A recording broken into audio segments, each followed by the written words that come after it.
Assalomu alaykum akalar. Bugun obzorimizda Audi Q7 mashinasi bo'ladi. Akalar, mashinamizni yili 2007-yil 305 ming kilometr bosib o'tgan. Motori, ходовой, korobkasi, elektronikasi ideal holatda. Nima unaqa deyman bilasizlar?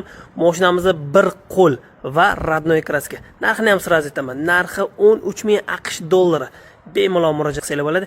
Endi mashinani bitta ko'ramiz. Turishini qaranglar, juda ham katta. Derski, aytgancha esdan chiqibdi, mashinamizni baki juda ham katta, ya'ni baki 130 litr. Undan tashqari propan o'rnatib qo'yilgan ikkita ballon, ya'ni 150 litr. Общий hisobda mashinamiz 2200 kilometr bosib o'ta oladi bitta zapravkada общий benzin bilan propanda.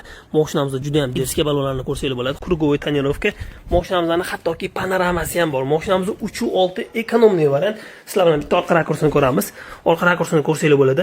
Двойной выхлопной sistema, 3.6 shildiklari, elektronniy bagaj va mashinamiz 7-местный okalar.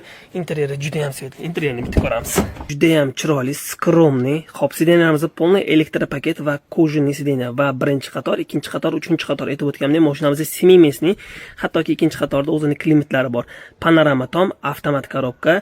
Xo'p, oldi sidenamizda обогревlari bor, o'zining changeri bor, o'zining magnitoni bor, elektronniy bardachogi bor, multifunktsionalniy ruli bor, cruise kontroli bor, stiklopodъемnikli, ditskiy rejimli, bakoylarni istadigan boshqaradigan rejimli. Mashinamiz полный full option.